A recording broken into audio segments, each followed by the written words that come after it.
امام غزالی فرماتے بدو تھا، سادہ بندہ تھا، نبی پاک کی بارگاہ میں آیا، اچانک سلام لی اور پتہ کیا کہتا ہے؟ کہتا ہے یا رسول اللہ صلی اللہ تعالیٰ علیہ وسلم، قیامت والے دن حساب کس نے لینا ہے؟ تو محبوب کریم نے نظر مبارک اٹھائی اور زیر لب حضور بھی مسکرائے، فرمایا حساب اللہ تعالیٰ نے لینا ہے۔ تو اس نے کندھے پہ چادر رکھی اور مسکرانے لگا۔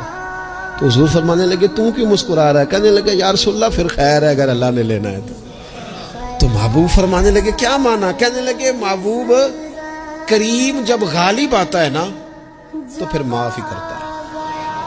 کریم جب غالب آتا ہے نا، اس نے جب غالب آنا ہے نا، کسی بزرگ سے کسی نے کہا تھا کہ بطور مثال پوچھتا ہوں اگر آپ کا حساب قیامت کے دن آپ کے ماں باپ کے ذمے رکھا جائے، تو بزرگ کہنے لگے نہیں نہیں، رب بھی ٹھیک ہے، میرا مالک ماں باپ سے زیادہ پیار کرتا ہے۔